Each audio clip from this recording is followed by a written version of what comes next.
Welcome to the Cannabis Equipment News Podcast. Hi, I'm David Manti, and welcome to a new episode of the Cannabis Equipment News Podcast. With me this week is Zechariah Corcimiglia, CEO of Puffsy. How you doing today, Zechariah? Good, David. How are you? I'm doing excellent. I'm really looking forward to our conversation. You know, we've overcome studio fires and many other things to make this happen. We have, yeah. It's been a long time coming, right? I think a few weeks now. It just hasn't worked out for us. So here we are today. Perfect. That's right. Happy to be here. Like the first time a light bulb has ever, it flickered for a few minutes and then it just popped. And then there was the fire, like the smoke. I'm like, I just got a real strong feeling we're not going to record today. Right. Well, we're here now. So thanks for having me. I appreciate it. Absolutely. Before we get started, please make sure to like, share, and subscribe to the podcast. You could also help us out a lot by leaving the podcast a positive review on whatever platform you use. If you want to email the podcast, you can reach me at david@cannabisequipmentnews.com with email the podcast in the subject line.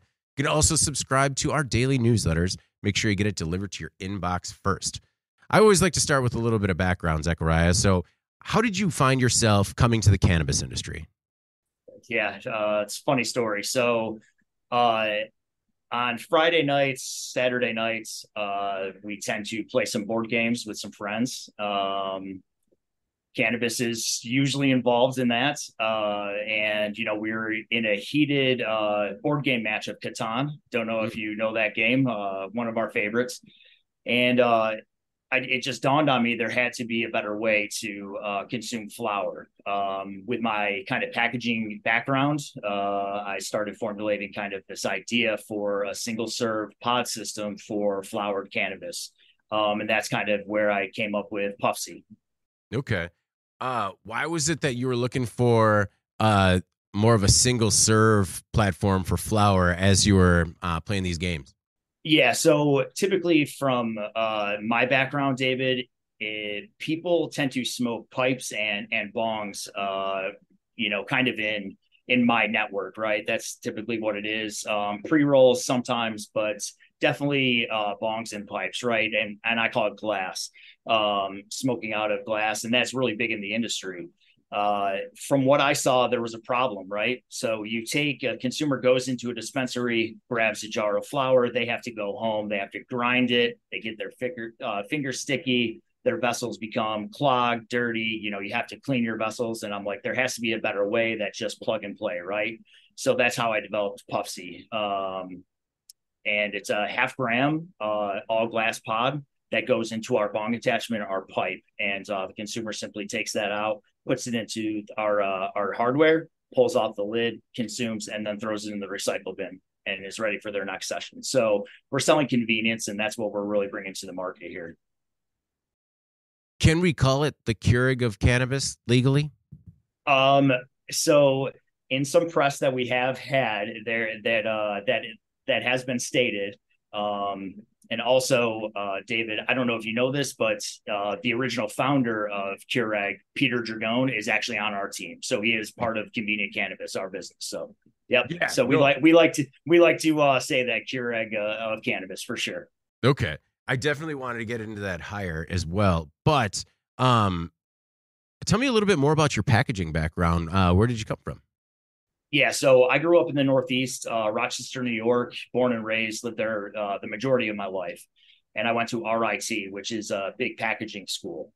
After I graduated, I went to work for a company called Hammer Packaging. It was a family-owned business in the prime labels and flexible packaging business. So Jim Hammer, the owner, he hired me right out of RIT, started as like a sales apprentice, and did some really good things there, and just worked with large CPG companies on their packaging. So designing it, what's going to sell, and just learning the ins and outs with those Fortune 500 companies. So think of companies like Procter & Gamble, Unilever, L'Oreal.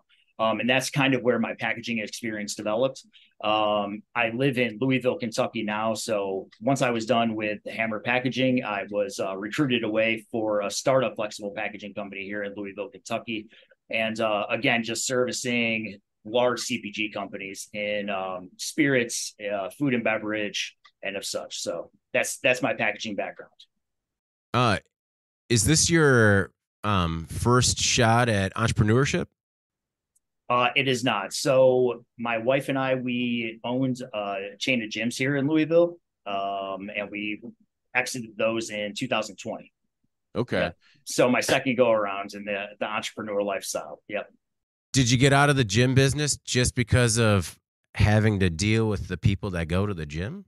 No, not necessarily. A lot of our members were great, and they're lifelong friends. Actually, we're friends with a lot of them. It's a boutique fitness style gym, so it's not a big box gym like a Planet Fitness or a Crunch Fitness. And why we exited that business was we were approached by some competitors in the market, and they bought us out. Oh, gotcha. Sorry, I guess I didn't want that to like seem negative towards like people like gym rats, but like I just mean the like when you have a customer facing business, just the day-to-day customer complaints that for sure. Yeah, no, in that style of, the boutique fitness, we didn't really have a lot of that. The memberships are quite a bit more expensive than the big box gyms, so it brings a different kind of clientele. So we didn't really have any of those frustrations. We exited in 2020. Hey, it was right at the end of the COVID lockdowns. Some other competitors in the market approached us, and then that resulted in a deal to sell the business. Okay. I mean, the idea for Puffsy, just at a base level, when it comes to cleaning the hardware, I definitely understand that as truly beneficial. Right. Yes. Yep. That's one of our main selling points to the consumers, that you can keep your vessel. From our focus group studies, typically, let's say a bong smoker, David, cleans his bong, he or she's bong after, 1 to 2 uses.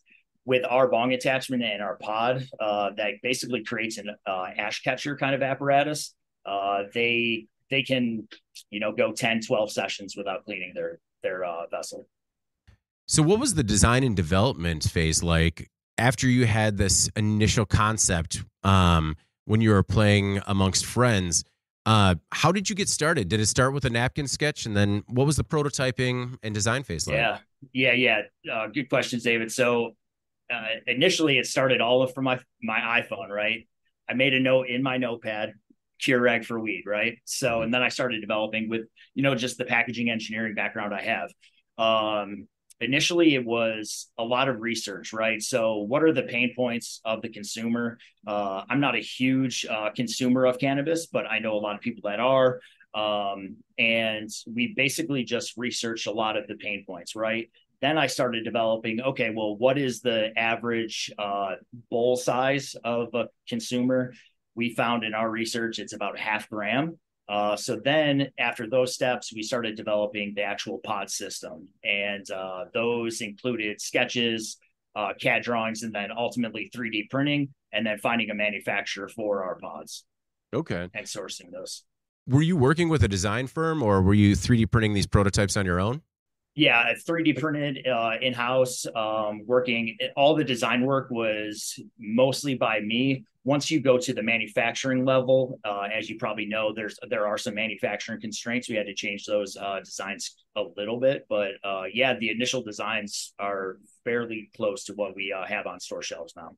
Okay. What kind of printer did you use? I'm just curious. So it's actually one of my buddy's printers. I don't know what he uses I don't know what brand. Okay. Filament. I don't know actually what we used on this either. It's been a long time. It's been about 1.5 years now since we started developing this. Yeah, I have a background in product design and development, so I'm just curious as to, what were your biggest issues as you were 3D printing prototypes and coming up with the idea? I mean, was the biggest issue designing for manufacturer or anything else along the way? Yeah, the main issue that we found in our development was our locking mechanism. How are we going to make these 0.5 gram pods sit into our hardware, right? Mm-hmm. And we've came up with a solution. We use food grade silicone for that. That actually fits nicely into our bong attachment or our pipes. Okay. How is it in terms of being cost competitive from, just having flower with a pipe or bong versus kind of buying the Puffsy system? Yeah, so good questions. Right now, we are placed on store shelves at premier flower levels, right? So we want to sell convenience, but we also don't want to price ourselves out of the market, right?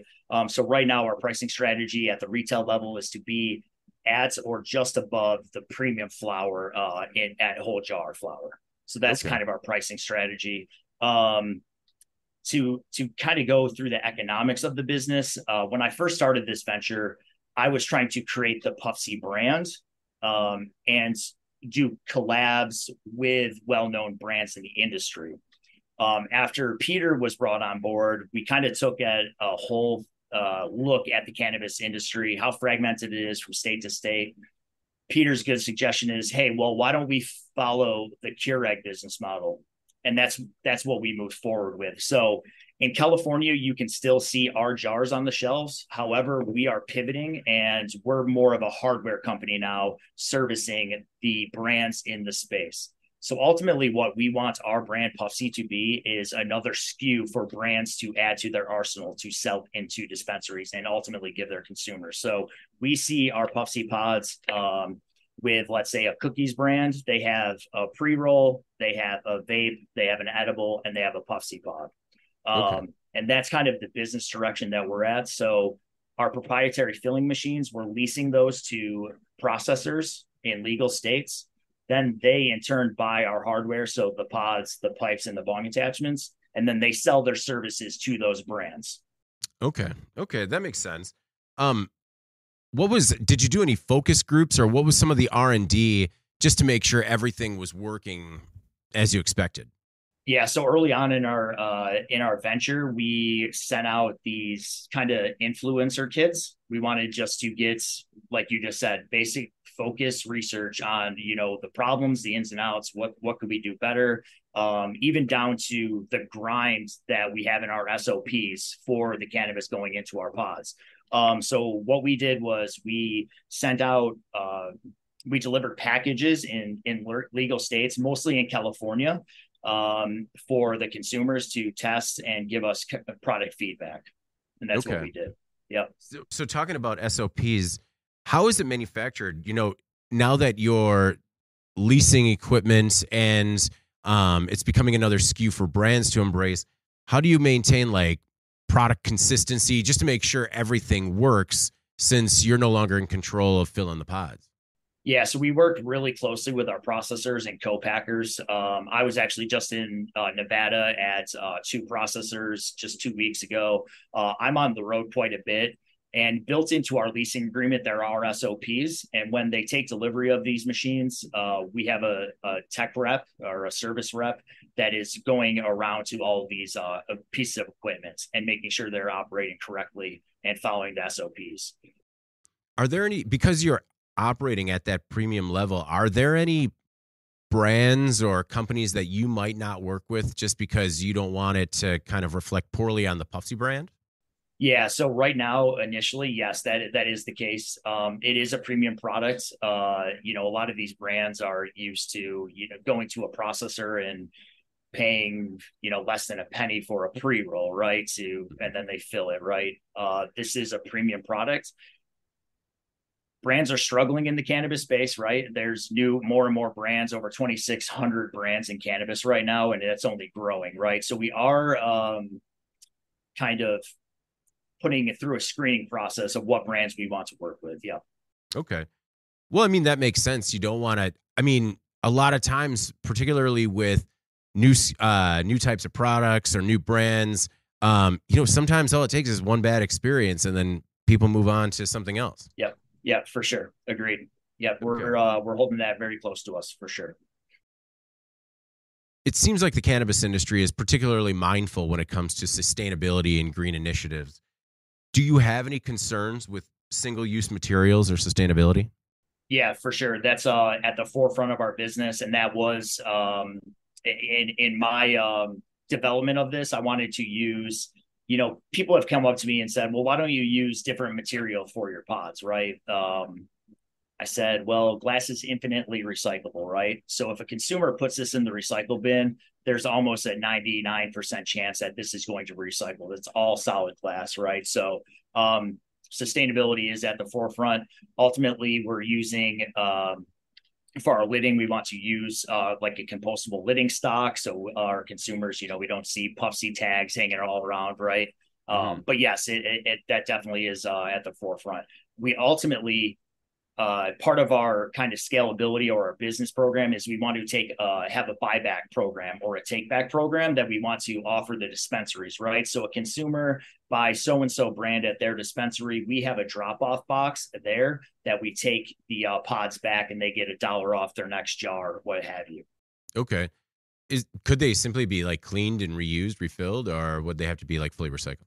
We have been looking at different types of caustic washes that we can put our pods through, right, to make them like brand new without actually having to go through the recycle system. We just don't know if that's going to be cost effective initially right now. But yeah, we are looking at those. Yep. How did things go before you recently decided to pivot? It went really good. So we did a lot of proof of concept kind of marketing, right? So we wanted to go into the California market, which is a very hard market to break into. We're in cookie stores. We're actually selling through our distributor quite a lot of our Puff C jars. But yeah, the reception has been really great. People want convenience. I mean, they really do. And as this kind of cannabis space or market matures, more and more consumers are going to be inundated with this, and they're going to want a convenient option. Like the new consumer isn't going to want to go and take a jar of cannabis and go home and they have to buy a grinder and then they have to pack everything themselves. So that's really what we're banking on for the business. Okay. I guess before you pivoted to the brand strategy where they would lease the equipment, were you just doing everything in house? And, when you were doing that, how were you sourcing flower and vetting clients that way? Yeah. So our first processor that we worked with is called Bear Flag Group, and they're in the suburb of San Diego. So we identified them, and actually initially our first run, David, all these pods were hand packed. Oh wow. Yep. Okay. So just like you see a pre-roll cone kind of manufacturer without the a filling piece of equipment on the floor, that's what they were doing for our pods. So bless up to Bear Flag Group. Yeah, they've been a really good partner for us. So, is it a bit more automated now? Yeah, so our machine is fully automated. It can do between 40 and 50 pods a minute. And that's just our first iteration of our machine. That's a single lane machine. We have a 4-lane machine coming out that can do roughly about 160 to 180 pods a minute. Did you develop the machine yourself, or did you go to a machine designer? So I designed it myself, and then I went to a manufacturer that put all the pieces to the puzzle together. Yep, for sure. So the front end, you basically put the pods in, goes in line, fills, tamps, seals, comes out the back end. Yep, one operator is needed for the machine, so it's really cost effective for these operators to put one of these machines on their floor. Are you an engineer by trade? Yes, not really. It's more, I have more of a business development sales background, but I've always been an engineer. Like I've always been trying to solve problems. And, that's kind of what I, kind of view packaging engineering as, right? I'm trying to solve a problem, and that's kind of what I'm doing here. So. No, you are. I mean, you're building a better mousetrap. So it was kind of, your trajectory is interesting coming out of RIT, going into packaging, and then getting into product design. It's just a unique path. Yeah, definitely. It's been fun. What I've really loved about being in the packaging space is that every day was new, right? So working with these new CPG companies or startup companies, a new food product, they want to come up with some cool, innovative idea on their packaging. That's always got my wheels turning, right? So that's what I enjoy.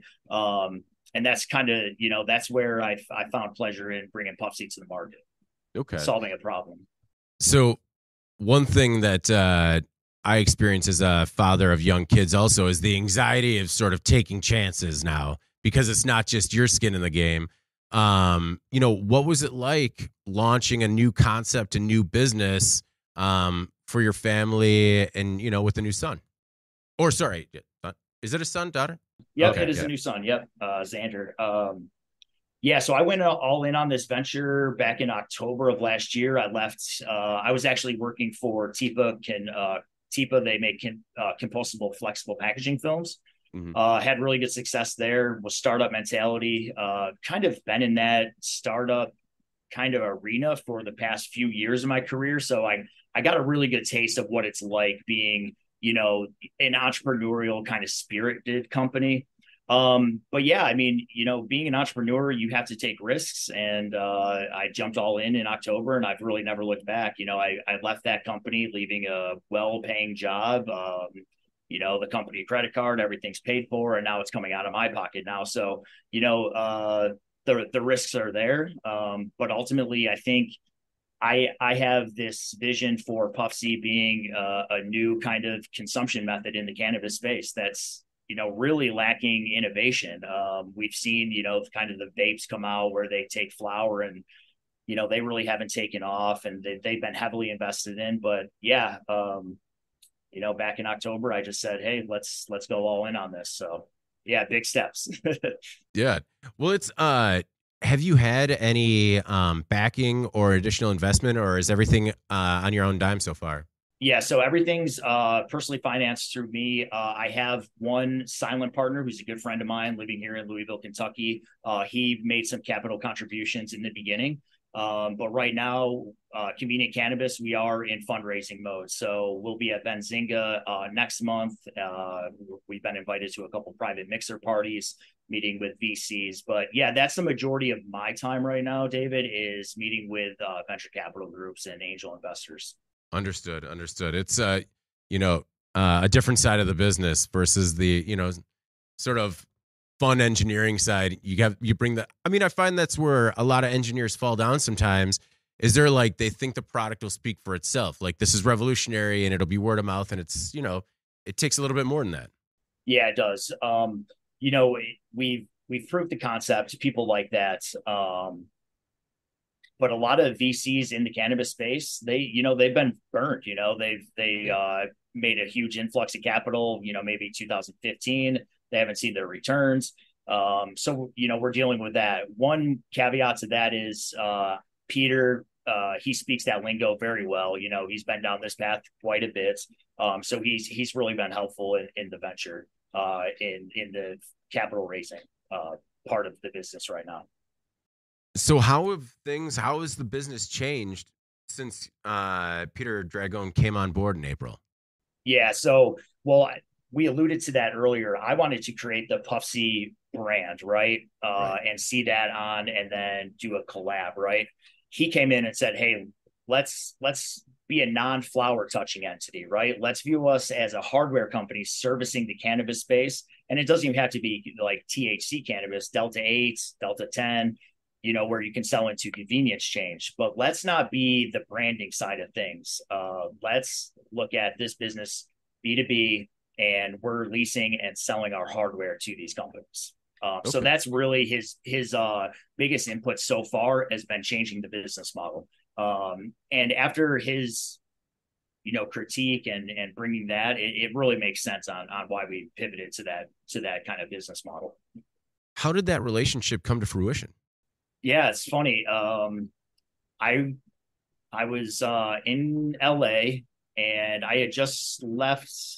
I think I was actually just leaving another podcast in the cannabis space. I was at the iHeartRadio studios downtown LA, and I left, and I'm like, hey, this is the Keurig for cannabis. And I got a hold of Peter. I reached out to him.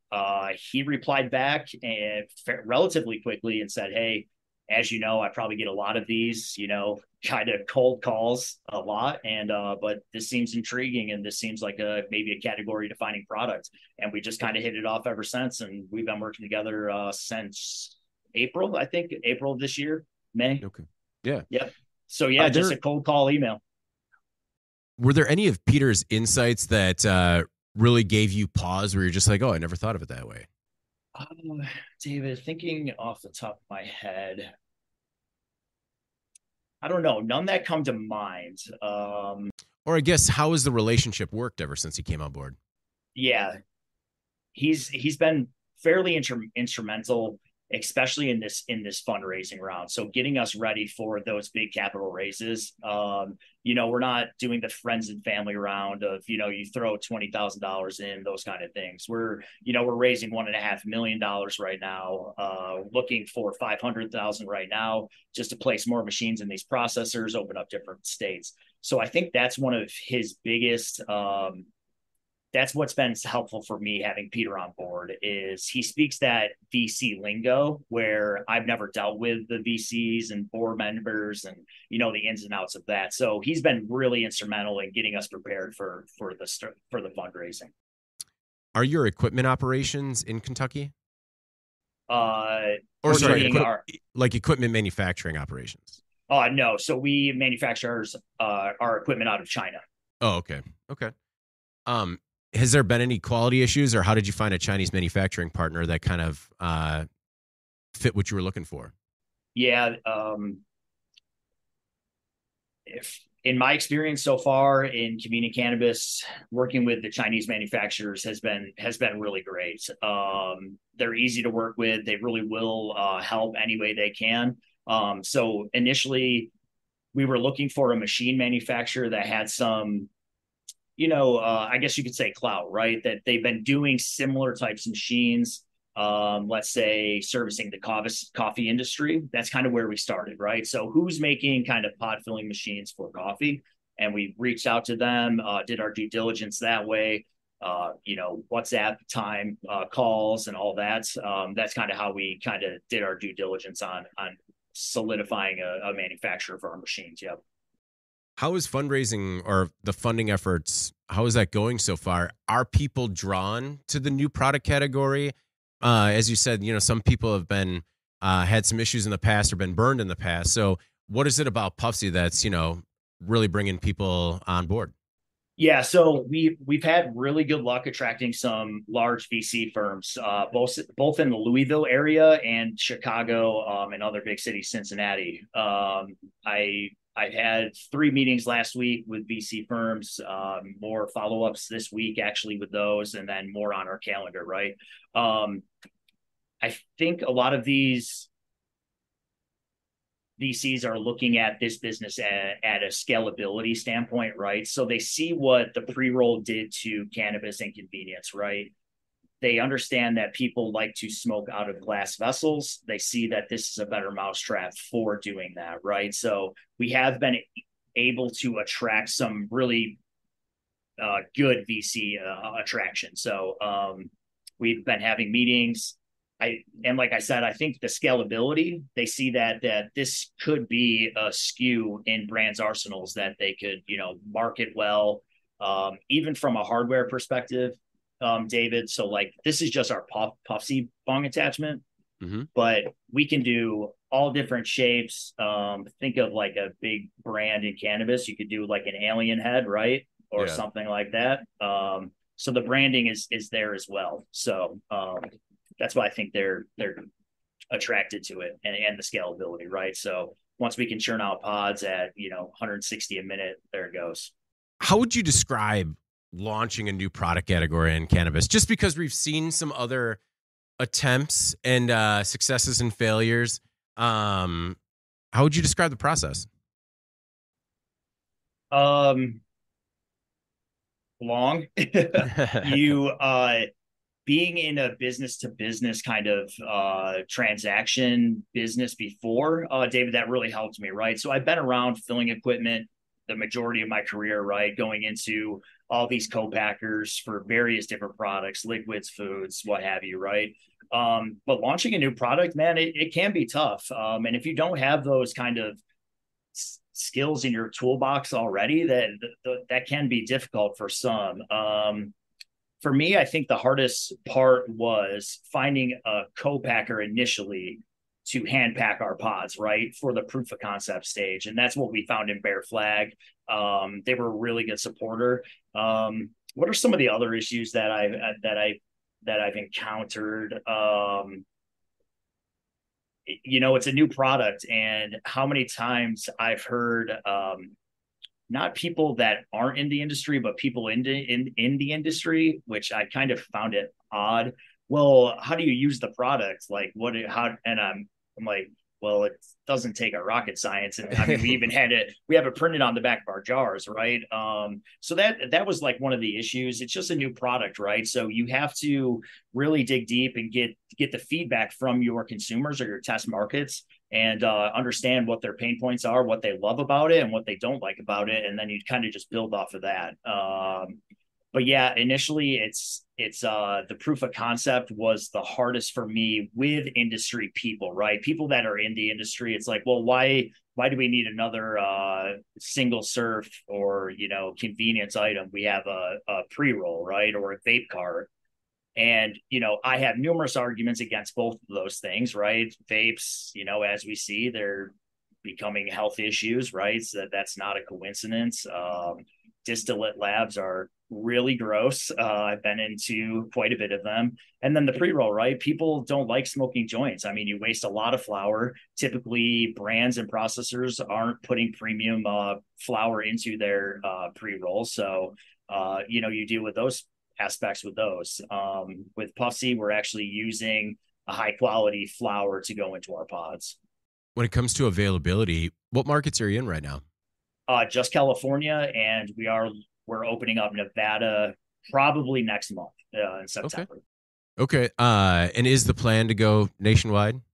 Yeah, it is. So into legal states, and that's what makes our business model so great, David. So we're not we're non-plant touching, right? Mm-hmm. So we're basically a machine manufacturer and a hardware manufacturer. So we can kind of pivot, move wherever we want. So, Massachusetts is another high target on us, New York, Illinois, Michigan. Those are all the big markets that we're going to be focusing on. And then even Florida now. Florida's really experiencing a boom right now. No pun intended, the boomers, give them a nice, convenient way to consume cannabis flower, what they're used to. Yeah, I could definitely see it being, I guess, accepted by that community.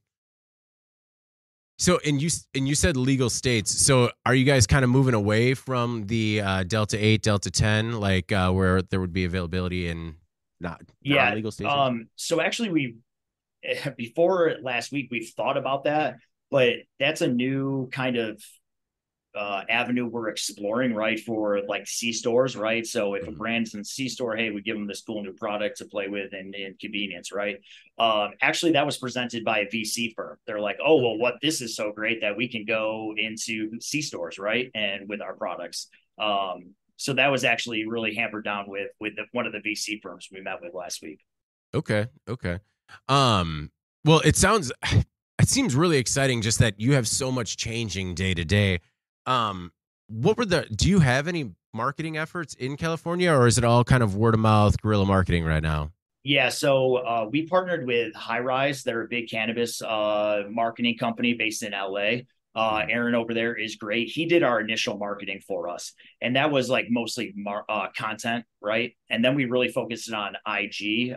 We had a lot of influencers backing us. So influencers, that's social media marketing was our biggest kind of, avenue initially as we were creating the Puffsy brand. However, now we're pivoting to different marketing efforts, more like trade publications, as we're more business to business, not consumer focused, right? So initially it was all through High Rise out in LA and social media with influencing marketing. Yeah.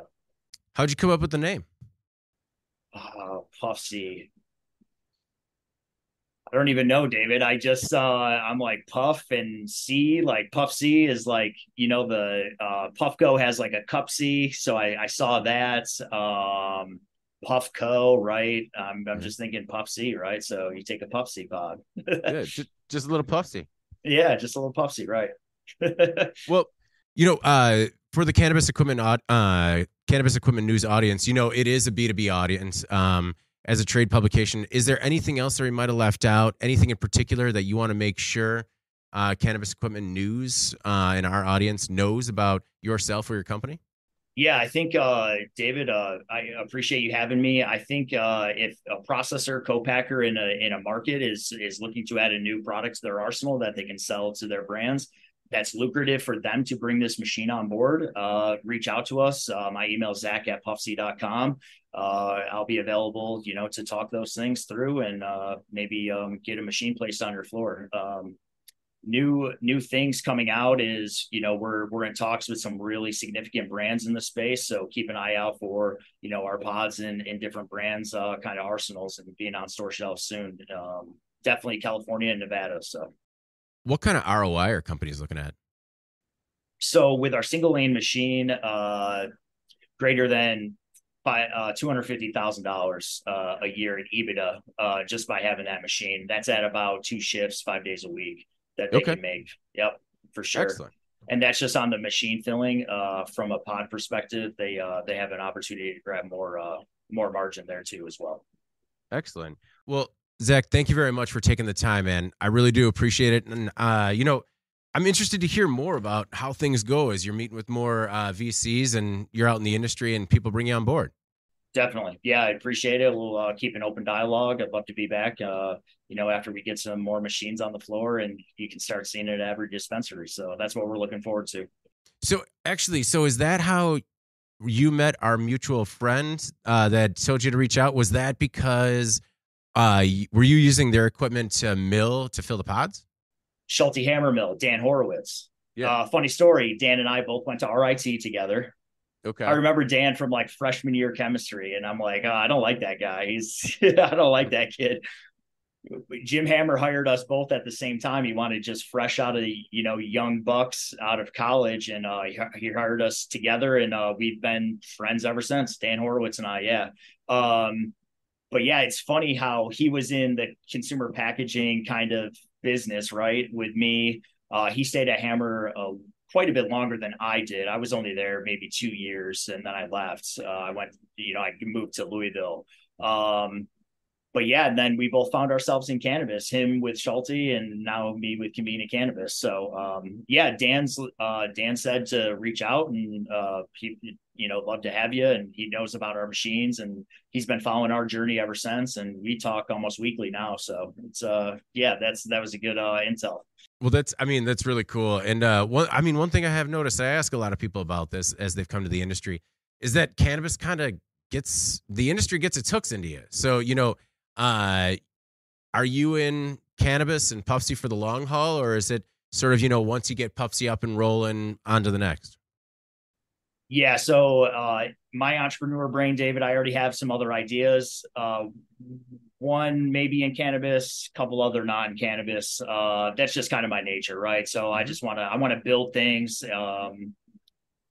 make, consumers' lives easier. That's really what I want to do, right? So yeah, I think the ultimate goal here is to, scale the business and then ultimately have one of these, multi-state operators kind of buy our technology out. I would like to be involved in the business as much as I can if that happens, when that happens. But yeah, that's the ultimate goal. Yep, for sure. Excellent. Well, Zach, thanks again. Hope we get a chance to do it again soon. Yeah, definitely. Appreciate it, David. All right. Well, before we get out of here, please make sure to like, share, and subscribe to the podcast. You can also help us out a lot by leaving the podcast a positive review on whatever platform you use. If you want to email the podcast, you can reach me at David@Cannabis Equipment News with email the podcast in the subject line. You can also subscribe to our daily newsletter. Make sure you get it delivered to your inbox first. For Zechariah Corcimiglia, CEO of Puffsy, I'm David Manti. This is the Cannabis Equipment News Podcast. We'll see you next week. Thank you for listening to the Cannabis Equipment News Podcast.